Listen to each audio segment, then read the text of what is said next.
All right, so you're thinking about working in the US. Maybe you've heard whispers about some big changes coming to work visas in 2025. Well, you're in the right place because today we're diving deep into all those updates to the H-1B and H-2 visa programs. And we've got the perfect guide for this deep dive. Immigration attorney Jacob Sapoknik just released a YouTube video breaking down all the recently announced changes straight from the Department of Homeland Security. So if you're even considering working in the US in 2025 or beyond, buckle up because this is some must-know info. Yeah, we're talking about who these changes will really affect, how they might actually simplify things for both employers and the employees, and maybe a few surprises along the way, Like what in the world is a founder H-1B? Exactly.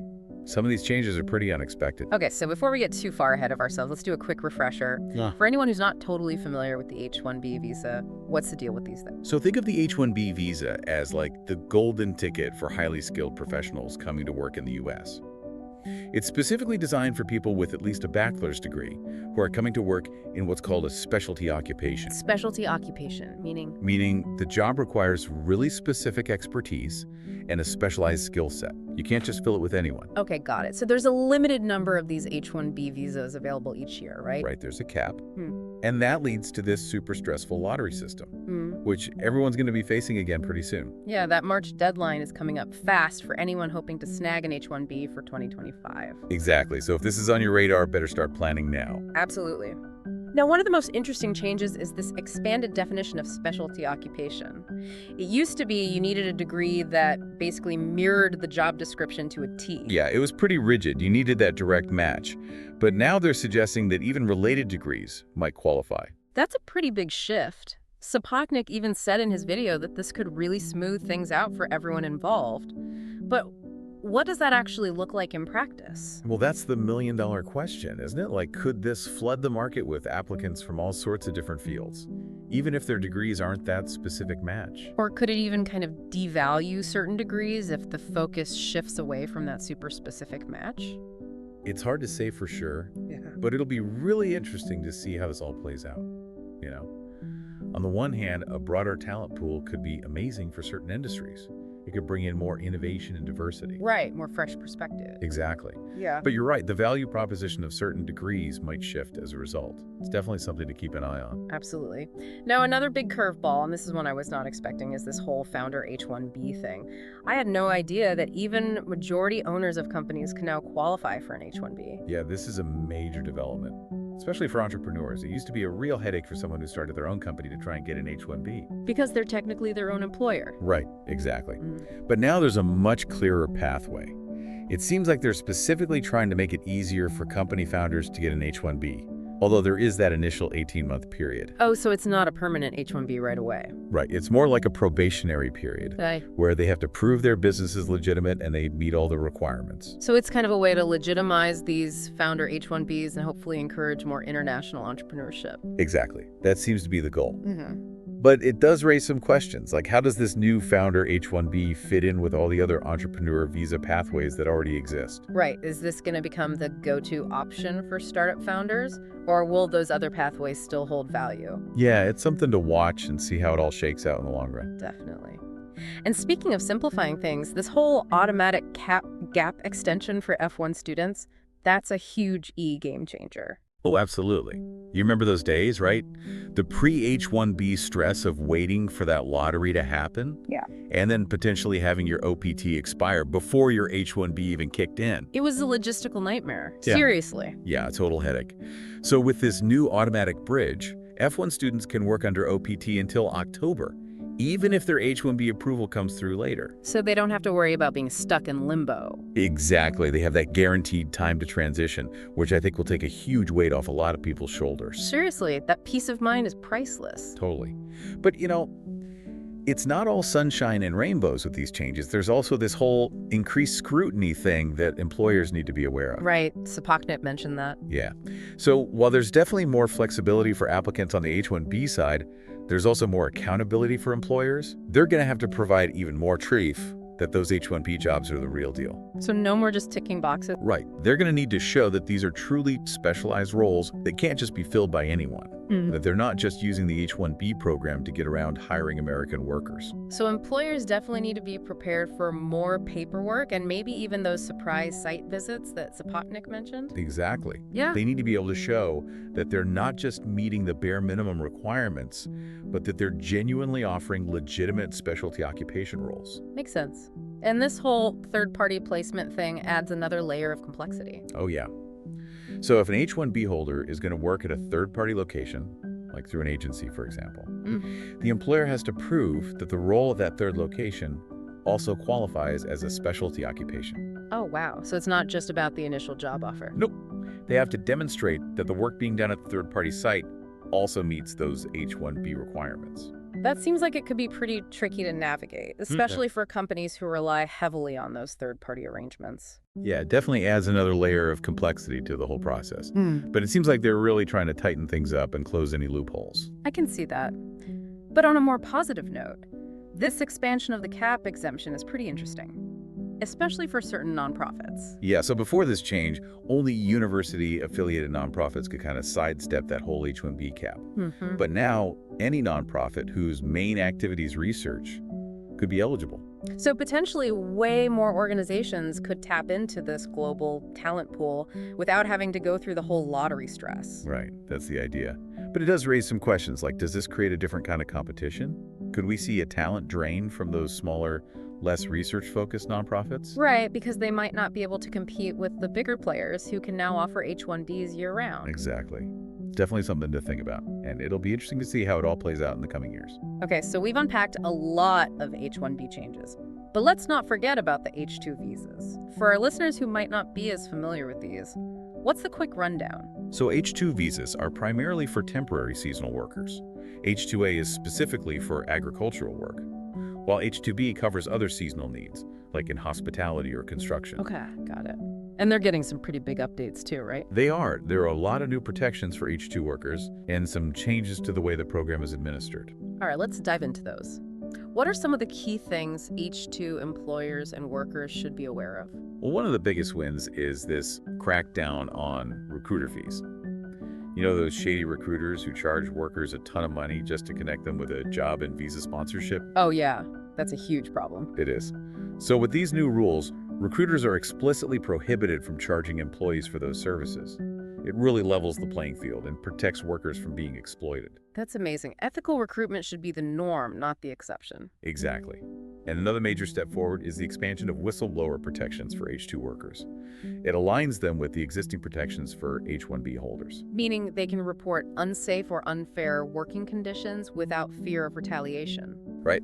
They have the legal right to speak up without jeopardizing their jobs or immigration status. That's so important. It creates a much fairer system for everyone involved. Absolutely. Now, for H-2A employers specifically, there's one new requirement that they need to be aware of. They're now responsible for providing transportation for their workers. Oh, that's interesting. So they have to make sure workers can reliably get to and from their jobs. Exactly. It's an added responsibility for those employers. But it addresses a very real logistical challenge that many workers face. Yeah, that makes sense. It helps ensure everyone can get where they need to be safely and efficiently. Right. Now, there are also some big changes aimed at making those transitions smoother for H-2 workers. Sapotnik mentioned those in his video. Those seemed really positive. They are. So we're talking about things like a 10-day pre-work arrival window, so workers have some time to get settled before their job officially starts. Okay, that makes sense. And then there's a 30-day grace period after their employment ends. So they have some breathing room to find a new job or figure out their next steps. So they're not scrambling to leave the country as soon as their contract is up. Right, and there's even a 60-day grace period if they lose their job unexpectedly. So it gives them some time to get back on their feet without the added stress of an expiring visa. Wow, those grace periods are huge. That kind of breathing room can make all the difference when you're in a new country and navigating a new job market. Absolutely. It takes a lot of the anxiety and pressure off the workers, and it really encourages worker mobility because they're not trapped in a bad situation just because they're afraid of losing their visa status. Right, it gives them more options and more control over their own lives. Exactly. And then there's one more huge change that's worth highlighting. They've removed all country restrictions for H-2B visas. Wait, really? So it's not just limited to certain countries anymore? Nope. It's open to applicants from any country in the world. Wow, that's a massive shift. So it's not just about filling specific labor shortages anymore. Right. It's about creating a more open and inclusive system that welcomes talent from all over the globe. That's incredible. It really expands the possibilities for both workers and employers. Absolutely. But it does raise an interesting question. With increased access, will we see a surge in demand for these visas, making competition even more intense? That's a great point. And how will this impact the dynamics between workers from different countries? So many questions. We've covered a lot of ground here, from who these changes affect to how they're shaking things up. But I think it's clear 2025 is going to be a pivotal year for both employers and employees navigating these visa programs. Definitely stay tuned, because in part 2, we'll delve deeper into the overall impact of these changes and what it all really means for you. Welcome back. All right, so let's shift gears a bit and talk about the overall impact of all these visa changes. We've gone through a lot of specific details, but what does it all actually mean for employers and employees? Right. I think I'm still processing it all. It seems like there's some good news and some maybe not so good news. But let's try to break it down. What are some of the potential wins for employers with these changes? Well, I think one of the most significant benefits for employers is this expanded pool of potential candidates. That broader definition of specialty occupation, they could really unlock some serious talent potential. That makes sense. If you're not limited to finding someone with a hyper-specific degree, you suddenly have a much wider range of skills and experiences to choose from. Exactly. And think about the innovation that could come from that. Bringing in people with different backgrounds, different perspectives. Yeah. It can really shake things up in a good way. Right. Fresh ideas, fresh energy. Totally. And for startups specifically, this founder H-1B could be a game changer. Now, a foreign entrepreneur with a great idea doesn't have to jump through as many hoops to build their business in the U.S. Right. It really levels the playing field for them. It does. And that could lead to some really exciting new ventures. So that's definitely a win for employers. And we can't forget about those streamlined H-2B extensions. For industries like hospitality and agriculture, being able to keep those seasonal workers more easily is huge. Yeah, it just makes everything more efficient, less hassle for the employers, more stability for the workers. Exactly. So there are definitely some big wins there for employers. Now, what about employees? What are some of the biggest benefits they'll see from these changes? Yeah. Let's flip the script and look at it from their perspective. Well, I think those increased worker protections are probably the most significant win. Those whistleblower protections for both H-1B and H-2 workers, that's huge. It is. No one should be afraid to speak up if they're experiencing unsafe or unfair working conditions, regardless of their immigration status. Right. It's about basic human rights. And it creates a much safer and more equitable environment for everyone. And for F1 students, that automatic gap extension, that just takes so much stress and uncertainty out of the equation. It does. I can't even imagine what it was like before, having to potentially leave the U.S. just as your career is getting started because of those timing issues with the lottery and OPT. It was a nightmare, seriously. So this new system just allows them to breathe a little easier and focus on building their future. Exactly. Yeah. Those grace periods for H-2 workers, that's another brilliant move. Having that time to find a new job or figure out their next steps without that looming threat of an expiring visa, that's invaluable. It is. It gives them so much more flexibility and control over their own lives. Exactly. And let's not forget about that incredible opportunity that comes with removing those country restrictions for H-2B visas. Right. Now it's truly a global talent pool. It's not just about filling specific labor gaps anymore. Right. It's about creating a more inclusive system that recognizes talent and hard work, no matter where someone comes from. Yeah, it's about opening doors and creating opportunities for everyone. Absolutely. So yeah, there are definitely some significant wins for employees with these changes. But with all this talk about the good stuff, we also have to be realistic. Are there any potential downsides or challenges that we need to consider? That's the thing, right? Every rose has its thorns. So what are some of those potential thorns with these visa changes? Well, one thing we talked about earlier is the potential for increased competition. With more people now eligible for these visas, it's only natural that things will get more competitive. Right, so could that lead to some unintended consequences, like employers taking advantage of that larger pool of candidates to drive down wages? It's possible. Yeah. If they have more options to choose from, they might not feel as much pressure to offer competitive salaries or benefits. And what about the increased scrutiny on employers? More paperwork, potential site visits. That's a lot to manage. It is. Could it discourage some employers from even trying to hire foreign workers? Especially smaller businesses who might not have the resources to handle all those extra requirements. Right. It could create an unfair advantage for those larger companies who can more easily navigate the complexities of the system. And with that expanded definition of specialty occupation, is there a risk that employers might misclassify roles or try to take advantage of the system? There's always that risk. It's important for the government to have really robust oversight and enforcement mechanisms in place to prevent that kind of abuse. So even though the intention behind the changes is good, there needs to be a way to make sure they're being implemented fairly and ethically. Exactly. Now, another thing to consider is the potential impact on specific industries. Certain sectors like tech have historically relied heavily on H-1B visas. Right. So with increased competition, will those companies still be able to attract the talent they need, especially if wages don't keep pace? That's a good question. And how will these changes impact those industries that rely on seasonal workers, like agriculture? Will the new transportation requirement for H-2A employers lead to higher costs?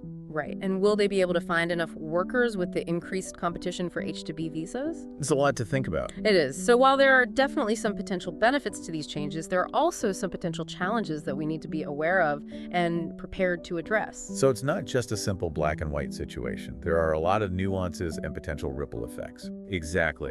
It's important to look at it from all angles and be prepared for both the opportunities and the challenges that these changes might bring. Okay, so we've talked about the potential pros and cons. But let's zoom out a bit and talk about the long-term impact of these changes. What does this all mean for the U.S. economy and workforce as a whole?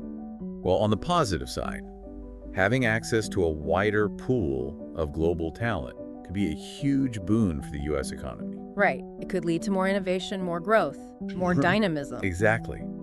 These are highly skilled individuals who are bringing fresh perspectives and expertise that could lead to breakthroughs in all sorts of industries. And a more diverse workforce just makes the whole system stronger and more resilient, right? Absolutely. It brings in new ideas, new ways of thinking. It helps us adapt to the changing global landscape. So it's not just about economic benefits, it's also about cultural exchange and understanding. Right. It's about breaking down barriers and connecting with people from all over the world. Which is so important in today's interconnected world. It is.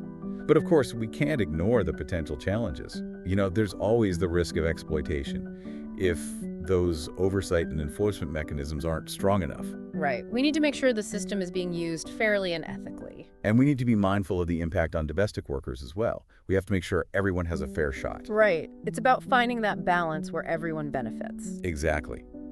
It's not about pitting one group against another. It's about creating a system that works for everyone. And that's going to require constant evaluation and adjustment as we move forward. It will. These visa changes are just the beginning. The immigration landscape is constantly evolving. So both employers and employees need to stay informed and be prepared to adapt their strategies as needed. Absolutely. It's an ongoing process. It's not a set it and forget it situation. Right. It's about being agile and proactive and always learning and growing. Exactly. So for those listeners who are feeling a little overwhelmed by all this information, what are some key takeaways they should focus on? Yeah, what are the actionable steps they can take right now? Well, the first one is simple. Start planning now. Don't wait until the last minute. Whether you're an employer or an individual hoping to work in the U.S., start researching those new rules. Gather your documents and seek professional guidance if you need it. Preparation is key. Don't let those deadlines sneak up on you. And don't be afraid to reach out for help.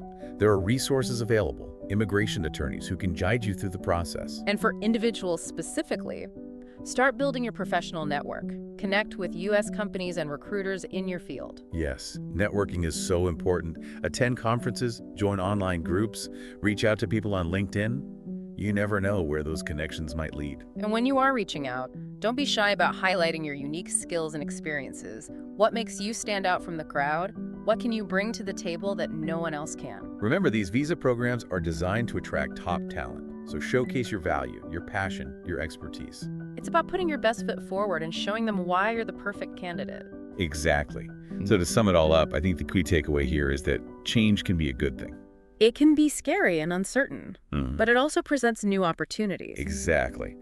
And these 2025 visa updates, while they definitely have some challenges, They also have the potential to create a more dynamic, more inclusive, and ultimately more successful system for everyone involved. It's about embracing those changes and using them to our advantage. Absolutely. Okay, so we've talked about the good, the bad, and the maybe a little bit ugly of these 2025 visa changes. But now let's get down to brass tacks. What does all this really mean for you, our listener? And what can you actually do about it? Yep, let's turn all this information into actions. Let's start with the employers out there. If you're thinking about hiring foreign talent in 2025, what are some steps you can take right now to be prepared? Give us the game plan. What's priority number one? All right, so step one, don't just skim those updated regulations. Really take the time to dive deep into those new requirements for both H-1B and H-2 visas. So we're talking beyond just kind of understanding the general idea. Exactly. You need to really understand the nitty-gritty details, especially with all that increased scrutiny we talked about. So don't wait till the last minute to figure this stuff out. Right? Be proactive, get ahead of the game. Yeah. And while you're getting those ducks in a row, start thinking about your recruitment strategy. With more people potentially eligible for these visas, the competition for top talent is going to be fierce. So how do you stand out? How do you attract the best of the best? Well, it's not just about offering the highest salary anymore. You need to think about your company culture, your values, your mission. What makes you unique? What can you offer that other employers can't? So it's about crafting a really strong employer brand. Exactly, one that resonates with the specific talent you're trying to attract. And don't underestimate the power of networking. Attend industry events, connect with universities, build relationships with international recruitment agencies. So get out there and make those connections early on. Exactly. And one more piece of advice for employers. Consider partnering with an experienced immigration attorney. Oh, yeah, that's a good one. They can be your guide through this whole complex process, making sure you're dotting your I's and crossing your T's. It's an investment worth making. Trust me. Totally. All right, now let's talk to the individuals out there, the ones hoping to work in the U.S. on an H-1B or H-2 visa. What can you do to prepare? Yeah. What's your advice for them? Well, the same principle applies. Knowledge is power. So dive deep into those updated rules. Understand the eligibility criteria. Dissect that application process. Don't just assume you know how it all works. Right, things have changed. So do your research. And don't be afraid to ask for help. Connect with immigration attorneys. Attend webinars. There are tons of resources out there to guide you. And while you're working on all the logistical stuff, don't forget about the human element. Start building your professional network. Networking is crucial. Connect with U.S. companies and recruiters in your field. And how do you recommend they go about doing that? Attend conferences, join online groups, reach out to people on LinkedIn. You never know where those connections might lead. And when you are reaching out, be confident. Highlight your unique skills and experiences. What makes you stand out from the crowd? What value can you bring that no one else can? Exactly. Remember, these visa programs are designed to attract top talent. So showcase your strengths. Don't be shy. So to wrap this all up, I think it's safe to say that change can be a good thing. It can be. It can definitely be a little scary at first, but it also opens up new possibilities. These 2025 visa changes might seem daunting, but they also present some incredible opportunities for both employers and employees. It's all about being proactive, informed, and adaptable. Don't be afraid to embrace those changes and use them to your advantage. Couldn't have said it better myself. Yeah. So there you have it, folks, our deep dive into the 2025 U.S. visa changes. We hope you found this information valuable and insightful. Remember, knowledge is power. And now you're equipped to make informed decisions about your future in the U.S. Good luck on your journey.